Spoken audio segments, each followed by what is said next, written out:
The Great Hall of the Galactic Council was enormous. Its ceiling stretched so high that clouds formed near the top. Thousands of alien species filled the seats, their bodies in every shape and color imaginable. Some had wings, others had tentacles, and many looked like nothing Captain Taman Kim had ever seen before. Taman stood quietly beside Ambassador Nari Park. He wore his Earth military uniform, clean and pressed. His job was simple: protect the ambassador and observe everything.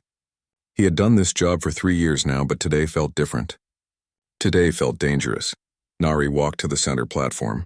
She was a small woman, barely 5 feet tall, but she carried herself like a giant. Her black hair was tied back neatly.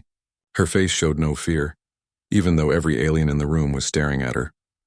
"Honored members of the Galactic Council," Nari began. Her voice was calm and clear. "Earth comes before you today with a simple request. We wish to trade for advanced technology. We also wish to form a military alliance with the Council." A sound filled the hall. It took Taman a moment to realize what it was. Laughter. The aliens were laughing at them. A massive creature rose from the highest seat. It looked like a giant insect, standing 12 feet tall. Its body was covered in dark purple armor. 4 arms ended in sharp claws. Its eyes glowed red. This was Regent Vokril, leader of the Velthran Empire. The Velthran controlled half the galaxy. "Humans," Vokril said. His voice sounded like grinding metal. "You come here asking for our technology? You who still use primitive chemical rockets? You who have not even left your own star system?" More laughter filled the hall. Taman felt his jaw tighten. He wanted to speak, to defend his people, but that was not his place.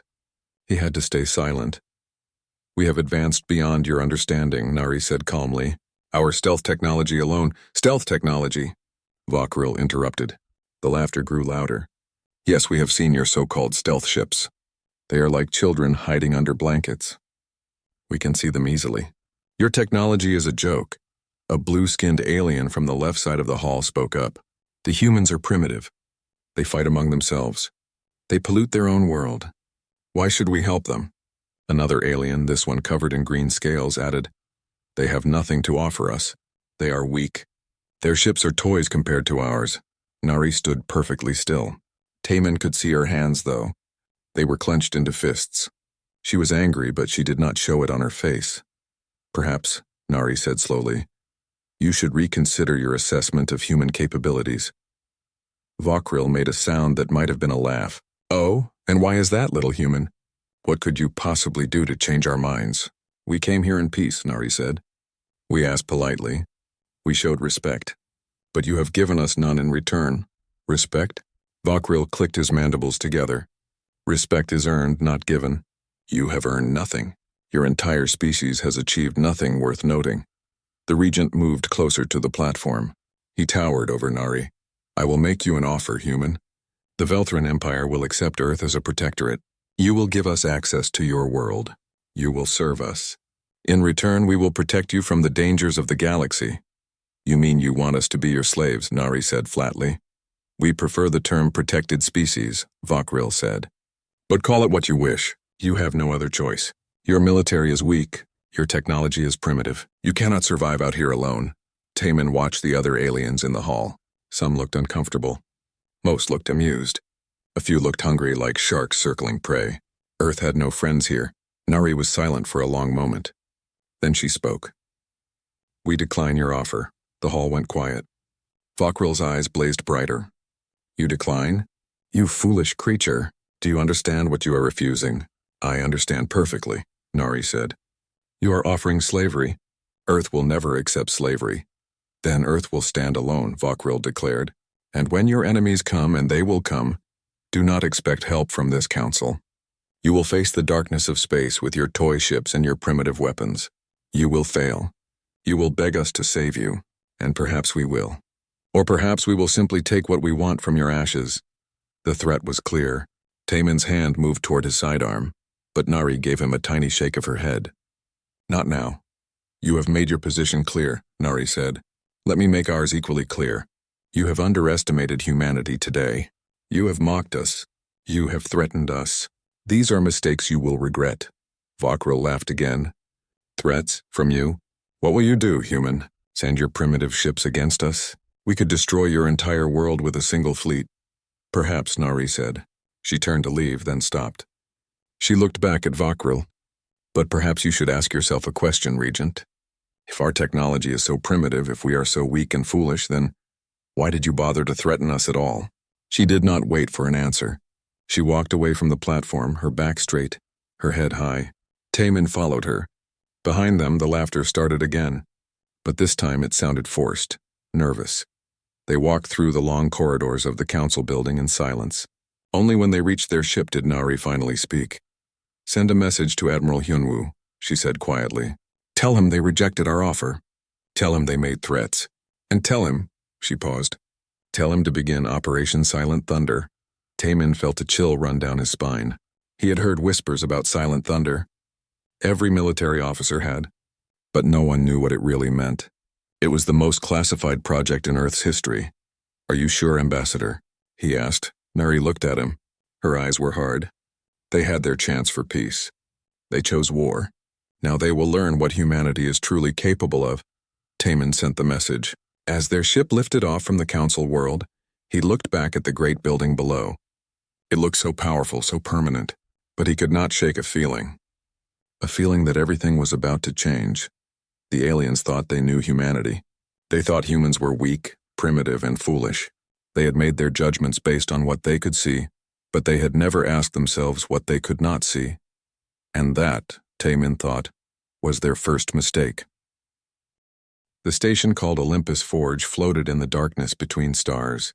No map showed its location. No public records mentioned its existence. It was Earth's greatest secret, hidden in a place where no one would think to look. Admiral Hyunwoo Choi stood in the observation deck, staring at the massive ship in the construction bay. Even after 3 years of watching it being built, the sight still took his breath away. The ship was beautiful and terrible at the same time. She's ready, Admiral, said a voice behind him. Hyunwoo turned. Dr. Haewon Lee walked toward him carrying a datapad. She looked tired. She had been working 18-hour days for months. Her hair was messy and she had dark circles under her eyes. But she was smiling. All systems check out? Hyunwoo asked. Better than expected, Haewon said. The cloak is perfect. I mean truly perfect. We ran every test we could think of. Sensor sweeps, thermal imaging, gravitational detection, even quantum field scanning. Nothing. The ship is completely invisible when the cloak is active. Hyunwoo nodded slowly. And you are certain the aliens cannot detect it? I would bet my life on it, Haewon said. Then she laughed. Actually, I already did. We all did. Admiral, what we have created here, it is not just better than alien technology. It is completely different. They approach stealth by bending light, by hiding energy signatures. We approached it differently. Explain it to me again, Hyunwoo said. In simple terms, Haewon set down her datapad. The aliens think of stealth as hiding. We thought of it as not existing, at least not existing in a way that can be observed. We manipulate quantum states. When the cloak is active, the ship exists in a state where it cannot be observed. It is not invisible. It is unobservable.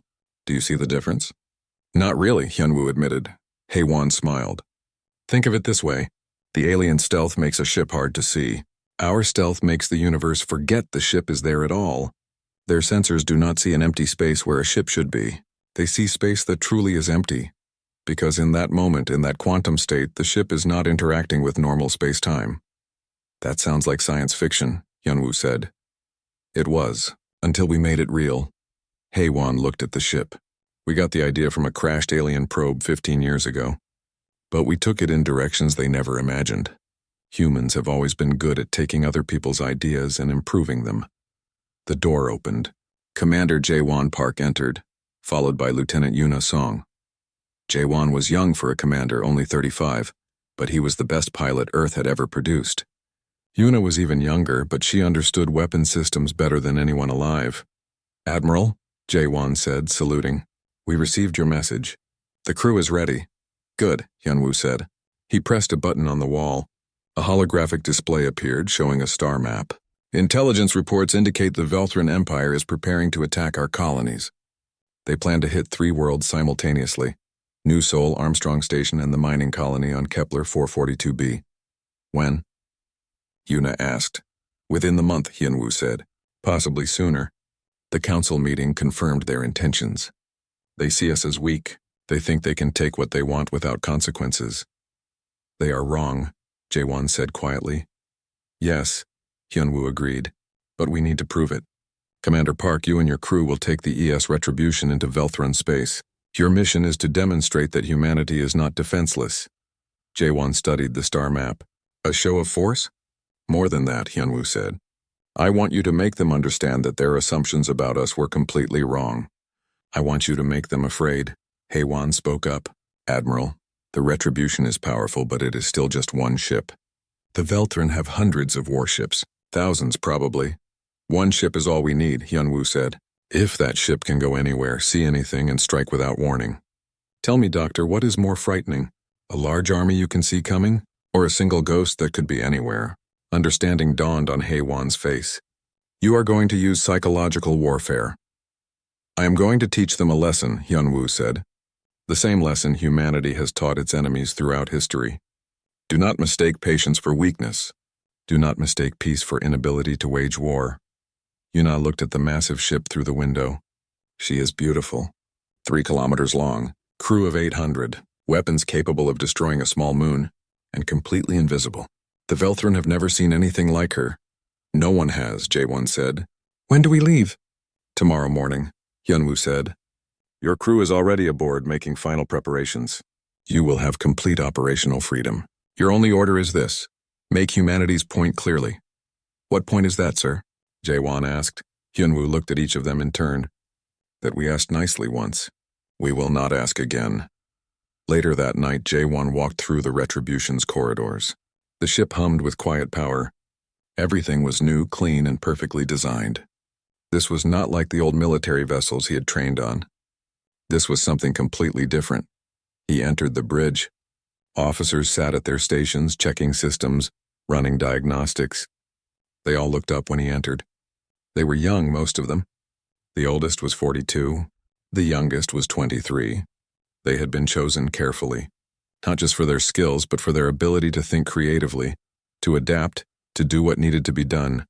Captain on the bridge, someone called. Jaewon waved them down. As you were. Status report? A woman stood from the tactical station. Lieutenant Siwoo Han, sir. All weapon systems are green. Kinetic railguns charged and ready. Plasma cannons online. Missile bays loaded. Point defense systems active. Good, Jaewon said. He turned to another officer. Navigation? Commander Bo-Ra-shin, sir. We have the course plotted to Velthron space. 3 days at maximum speed. The cloak will be active the entire journey. Jaewon nodded. He walked to the captain's chair and sat down slowly. It felt right. This ship, this crew, this moment. Everything felt like it was meant to be. I know you have all heard the rumors, he said. You know what the Velthron said about us. About humanity. They called us primitive. They called our technology toys.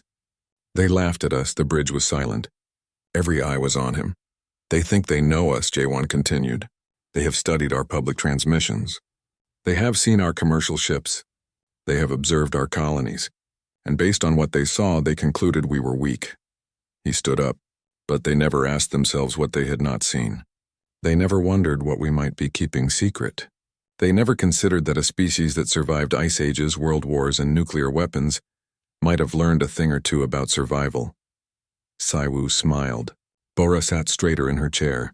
Around the bridge, Jaewon could see the change in his crew. They were ready. Tomorrow, Jaewon said, we are going to show the Velthron something they have never seen before. We are going to show them what happens when humanity stops being polite. We are going to remind them that Earth did not become the dominant species on our world by being weak. He sat back down. But we are going to do it the human way. We are going to be smart. We are going to be patient. And we are going to be absolutely merciless when the time comes. Through the window, Olympus Forge slowly rotated. In the distance, stars shone like distant fires. Somewhere out there, the Velthron Empire was preparing for war. They thought they were preparing to crush a weak enemy. They had no idea what was coming for them. The ES Retribution moved through space like a ghost. No sensors could detect her.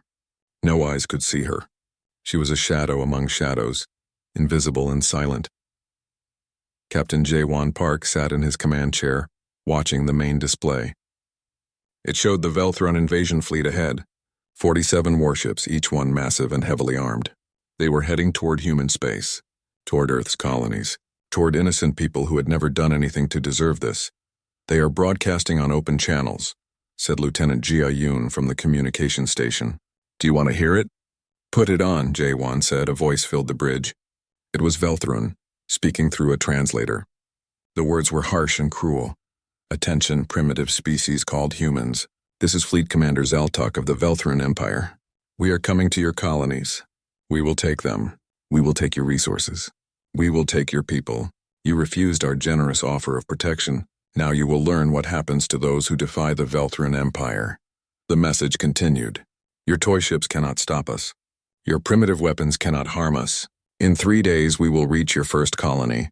New Sol will be ours, and then we will take the rest. This is not war. This is pest control. Laughter came through the transmission. Multiple voices, all laughing, all mocking humanity. Jae-won felt his jaw tighten. Around the bridge, his crew sat in angry silence. They had been following this fleet for 2 days now, listening to their communications, hearing their jokes, their insults, their complete and absolute confidence. Sir, said Commander Bo-ra Shin from the first officer's station, we could destroy them right now. All of them. They would never see it coming. Jae-won shook his head. No. Destroying this fleet would only make them send a bigger one. We need to think bigger. He stood and walked to the tactical display. The map showed the Velthrun Empire, hundreds of star systems, dozens of major worlds, and at the center, glowing brightly on the display, was Velthar Prime, the Velthrun homeworld. Their capital, the heart of their empire. How far are we from Velthar Prime? Jae-won asked. Tactical Officer Si Woo-han checked his console. 18 hours at maximum speed. And the fleet? How long until they reach New Sol? 72 hours, Si Woo said. Bo-ra stood up. Captain, are you thinking what I think you are thinking? Jae-won smiled. The fleet is their sword. But what happens if we put a knife to their throat? What happens if we show them that while they are attacking our colonies, we are standing over their capital? They would panic, Si Woo said. They would recall the fleet. More than that, Jae-won said. They would understand that they cannot protect their own people while attacking ours. They would understand that we can reach them anywhere at any time without warning. Jia spoke up. Sir, this is a huge risk. If something goes wrong, if the cloak fails, we would be alone in the heart of enemy space, surrounded by their military. The cloak will not fail, Jae-won said confidently. Dr. Haewon built it. It is perfect. He turned to Bo-ra. Commander, inform the crew. We are changing course. Set a course for Velthar Prime, maximum speed. Yes, sir, Bo-ra said. She was smiling now. A cold, dangerous smile. The Retribution turned away from the invasion fleet. Her engines, silent and invisible like the rest of the ship, pushed her to incredible speed. She flew through Velthrun space like a knife through water, fast, quiet, deadly. 18 hours later, they arrived. Velthar Prime filled the main display. It was a beautiful world. Purple clouds swirled in the atmosphere. 3 moons orbited nearby. The planet glowed with lights from millions of cities. Billions of Velthrun lived there, going about their daily lives. They felt safe, protected. They were the masters of the galaxy. Nothing could touch them. Take us into orbit, Jae-won ordered. 200 kilometers up. Directly above their capital city. The Retribution slid into position. The main display showed the capital below. It was enormous. Towers reached toward the sky. Millions of Velthrun moved through the streets. Government buildings stood at the center, massive and proud. We are in position, Bo-ra said. Still cloaked. No indication they detected us. Jae-won looked at the planet below, at the people who had no idea what floated above them, at the government that had insulted humanity, at the empire that thought it could take whatever it wanted. Si Woo, he said quietly. Target all major military installations. Orbital defense platforms, shipyards, military headquarters, everything. Si Woo's fingers flew across his console. Targets acquired and locked. Weapons ready. Do not fire, Jae-won said. Not yet. But be ready. He turned to Jia. Open a channel to Admiral Hyunwoo. Encrypted burst transmission. Use the quantum relay. Channel open, sir. Admiral, Jae-won said. This is Retribution. We are in position above Velthar Prime.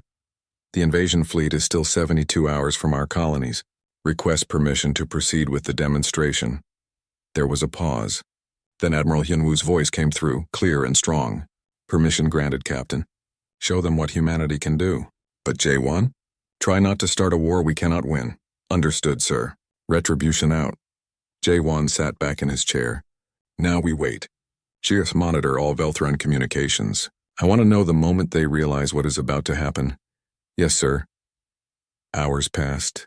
The crew stayed at their stations, watching, waiting. Below them, Velthar Prime turned slowly. Day became night, became day again. The Velthran went about their business, never knowing that a human warship hung above them like a sword. Then Gia spoke. Sir, I am receiving a message. It is Ambassador Nari Park. She is requesting an emergency session of the Galactic Council. Put it on screen, Jaewon said. The display changed. It showed Nari standing before the Galactic Council.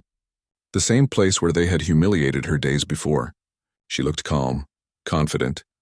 Honored members of the Council, Nari said, I have returned to discuss the Velthran Empire's invasion of human space. They have sent 47 warships to attack our colonies. They broadcast threats. They promise destruction. Regent Vokril's voice came through. This is not your concern, human. Your colonies refused our protection. Now they will pay the price. This council will not intervene. I am not asking you to intervene, Nari said. I am here to give you a demonstration. I am here to show you why humanity does not need your protection, why we never did. This should be entertaining, Vokril said.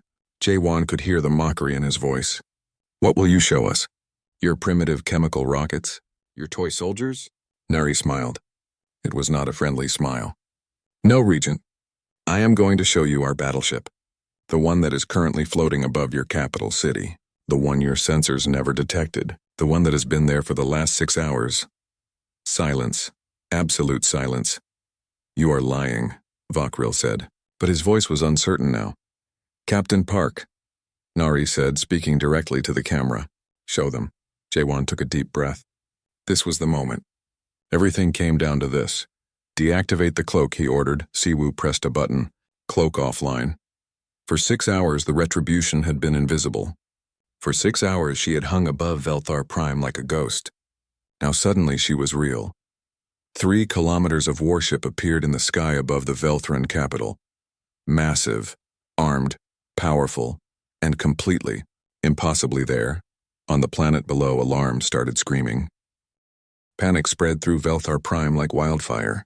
The massive human battleship hung in the sky above the capital, visible to everyone. 3 kilometers of metal and weapons floating there like a promise of destruction. Captain Jaewon Park watched the chaos below through the retribution sensors. People ran through the streets. Air vehicles crashed into each other. Military units scrambled, not knowing what to do. Their entire world had just learned what it felt like to be vulnerable. All Velthran military frequencies are going crazy, Lieutenant Jia Yoon reported. They are demanding to know how we got here. They are asking why their sensors did not detect us. Some are calling it impossible. Open a channel, Jaewon said. All frequencies. I want everyone to hear this. The Council, the Velthran government, the people on that planet below, everyone. Channel open, sir. Jaewon stood up. He straightened his uniform. When he spoke, his voice was calm and clear. Not angry, not threatening, just stating facts. This is Captain Jaewon Park of the Earthship Retribution. We are currently in orbit above Velthar Prime. Your capital city is 200 kilometers below us. We have been here for 6 hours. Your sensors never detected us. Your defenses never saw us coming. He paused. Let that sink in. You called us primitive. You called our technology toys. You laughed at us. You sent an invasion fleet to attack our colonies. You thought we were weak. You were wrong. On the council display, Jaewon could see Regent Vokril. The alien's red eyes were wide. His mandibles clicked together rapidly. He was afraid. Good. This ship, Jaewon continued, has enough weapons to destroy every military installation on your planet. We could turn your orbital defenses into debris. We could reduce your shipyards to scrap metal. We could do all of this before your fleet in dock could even launch. Tactical Officer Sai Woo-han spoke quietly. Sir, their orbital defense platforms are powering up. They are targeting us. Let them, Jaewon said. He kept speaking. But we will not do that. We did not come here to kill. We came here to teach you a lesson. To show you what happens when you underestimate humanity. Fire, someone on the Velthron military channel screamed. Fire everything! The orbital platforms opened fire. Energy weapons, missiles, kinetic rounds. Everything they had. The space around the Retribution lit up with explosions and weapons fire. The crew watched calmly. The ship's shields absorbed every hit without effort. Not even a flicker. Their weapons are not even scratching our shields, Siwoo reported. Jaewon smiled coldly. Show them what we can do. Target their 3 nearest military satellites. Disable them. Do not destroy, disable. Yes, sir. The Retribution's point defense lasers fired. 3 precise shots. 3 satellites went dark. Their systems fried, but their structures intact. The message was clear. We can hit exactly what we want when we want. The Velthron weapons fire stopped. They understood now. They could not hurt this ship. But this ship could hurt them very, very easily. Now, Jaewon said, I am going to make you an offer. The same kind of offer you made to us. You will order your invasion fleet to turn around immediately. You will abandon your attack on human colonies. You will pay reparations for the threats you made. And you will recognize Earth as a sovereign power with full rights in the Galactic Council. Never, Vakril's voice came through. You cannot make demands of the Velthron Empire. We are the masters of this galaxy. Are you? Jaewon asked. Then why is a human ship floating above your capital? Why could you not see us coming? Why can you not harm us? Why can we destroy your defenses with such ease? No answer came. You have 1 hour to comply, Jaewon said. If you refuse, I will begin systematically dismantling your orbital military infrastructure. I will do it slowly, piece by piece.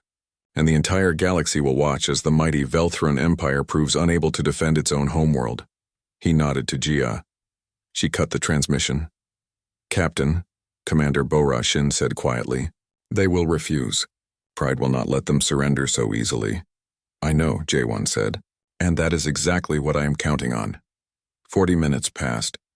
The crew waited in tense silence. Below them, the Velthron military scrambled. Ships in the orbital docks tried to launch, but they were not ready. It would take hours to get them into space. Hours they did not have. Then, as Jaewon expected, Vakril's voice came through. You are bluffing, human. You would not dare attack our homeworld. That would mean war with the entire Velthron Empire. Your one ship, no matter how advanced, cannot stand against our thousands. Jaewon looked at his crew. They looked back at him. They knew what came next. You think I am bluffing? Jaewon said softly. Then let me show you how serious humanity is. He turned to Siwoo. Begin the demonstration. Target all orbital military installations. Shipyards, defense platforms, weapons satellites, military communications arrays, everything. Disable them all. With pleasure, sir. The Retribution went to work. Her weapons fired with precision that bordered on artistic. Railgun rounds punched through defense platforms, destroying their weapons but leaving their life support intact. Lasers fried satellite systems without causing explosions. Missiles took out shipyard construction equipment while leaving the ships themselves untouched. It was not a battle. It was a dismantling, a surgical removal of an entire planet's orbital defenses. And the Retribution did it all in 8 minutes. 8 minutes to render the Velthron homeworld defenseless. When it was done, Jaewon spoke again. That was every military installation in orbit around your planet. All of them are now disabled. Not destroyed, disabled. Your people are alive. Your civilian infrastructure is untouched, but your military capability is gone. He let that statement hang in the air. This is what humanity can do, Jaewon said. This is what we chose not to do when you first insulted us. We gave you a chance for peace. You chose war. So now you see what we are capable of. On the council broadcast, aliens were speaking all at once. Shocked, afraid, amazed. One human ship had done what should have been impossible. Captain Park. Ambassador Nari's voice came through. The invasion fleet has turned around. They are returning to Velthron space at maximum speed. Good, Jaewon said. Then our message is clear. Vakril's voice came through one more time. But it was different now. The mockery was gone. The confidence was gone. What remained was defeat. What are your terms? Jaewon sat down in his captain's chair. The same as before. Recognize Earth as a sovereign power. Grant us full council rights. Pay reparations. And most importantly, never threaten humanity again. And if we refuse? Jaewon smiled. Then we will demonstrate what the retribution can do to surface targets. And Regent Vakril, we will start with your palace. There was a long pause. We accept your terms. The bridge erupted in cheers. The crew hugged each other, laughed, celebrated. They had done it. One ship, 800 people, against an empire that controlled half the galaxy, and they had won. J1 let them celebrate for a moment. Then he raised his hand. The bridge fell silent. Well done, he said. All of you. But our work is not finished. Jia, send a message to Admiral Hyunwoo. Tell him Operation Silent Thunder is a success. The Velthran have surrendered. Yes, sir. Bora approached him. Captain, what happens now? Jaewon looked at the planet below, at the disabled satellites floating around it, at the Velthran people who were learning a hard lesson about underestimating others. Now, he said, we go home. We let the Council do their work. We let the Velthran explain to their people how one human ship did what they said was impossible. And we let the rest of the galaxy wonder what else humanity has been hiding. He smiled. And then we introduced them to the Retribution sister ships. The ES Retribution activated her cloak. In seconds, she vanished from sensors. The massive warship that had hung above Velthar Prime like a sword simply ceased to exist, but everyone knew she was still there. Still watching, still waiting, and that, Captain Jaewon Park thought, was the most powerful message of all. The Galactic Council chamber was different this time. When Ambassador Nari Park entered, aliens stood up. Some bowed, others moved aside to let her pass. The mockery was gone. The laughter was gone. In their place was something humanity had never seen from them before. Respect Nari walked to the central platform. Captain Taemin Kim followed her, just as he had before, but this time he stood taller. His uniform seemed brighter. He was no longer guarding a diplomat from a weak species. He was guarding a representative of a power that had just shocked the galaxy. The Council recognizes Ambassador Nari Park of Earth, the Council speaker announced. He was a tall, blue-skinned alien who had barely acknowledged her last time. Now he spoke her name with careful pronunciation. Thank you, Nari said. She looked around the chamber. Every seat was filled. Species from across the galaxy had come to see this. I believe we have some unfinished business to discuss. Regent Vakril sat in his high seat. He looked smaller somehow. His red eyes were dimmer. He had not spoken since agreeing to Earth's terms 3 days ago. The Velthran Empire has agreed to Earth's terms, the speaker said. Full council membership, technology trading rights, military alliance options, and reparations for the attempted invasion. Good, Nari said simply. A green-scaled alien stood up. It was the same one who had called humans primitive before. Ambassador Park, the council must know. How long has Earth possessed this technology? This perfect cloaking system? Nari smiled. Long enough. That is not an answer, the alien insisted. It is the only answer you need, Nari replied. You dismissed our technology because you thought you understood it. You never asked questions. You never showed interest. You simply assumed we were inferior. Another alien spoke up. This one had tentacles and multiple eyes. The ship we saw, the Retribution. How many more does Earth have? Enough, Nari said again. Ambassador, please, the speaker said. The Council needs to understand Earth's military capabilities. For security purposes. For planning. For knowing whether you can still control us? Nari interrupted. The answer is no. You cannot. Earth is not asking for permission anymore. We are not asking for approval. We are here as equals. Accept it or do not. The choice is yours. The chamber fell silent. It was the kind of statement that would have caused outrage a week ago. Now no one dared to object. Vakril finally spoke. His voice was quiet, defeated. What does Earth want from this council? Nari looked at him. What we always wanted, trade, cooperation, peace. We came here asking nicely. You refused. You threatened us. You forced us to show our strength. But our goals have not changed. We still want peace. But now you know the price of denying it. She turned to address the entire council. Earth will share technology with those who treat us as partners. We will form alliances with those who respect us. We will help protect those who cannot protect themselves. But we will never again be mocked. We will never again be dismissed. And we will never again be threatened. A small alien in the back spoke up. Some of us voted to give Earth membership before. Some of us wanted to help. Will Earth remember its friends? Nari's expression softened. Yes, Earth has a long memory. We remember our friends, and we remember our enemies. The emergency session ended. Treaties were signed. Agreements were made.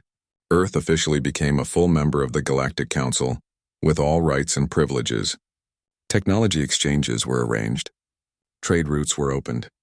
Everything happened quickly, smoothly, like everyone wanted to move past the embarrassment of what had happened. Later, Nari stood on the observation deck of the council station. Taemin joined her. "How do you feel?" he asked. "Tired," Nari admitted. "This was not how I wanted it to happen. I wanted them to accept us because they saw our potential. Instead, they accept us because they fear our power." "Is there a difference?" Taemin asked. "Yes," Nari said. "One builds friendship. The other builds resentment. But we work with what we have."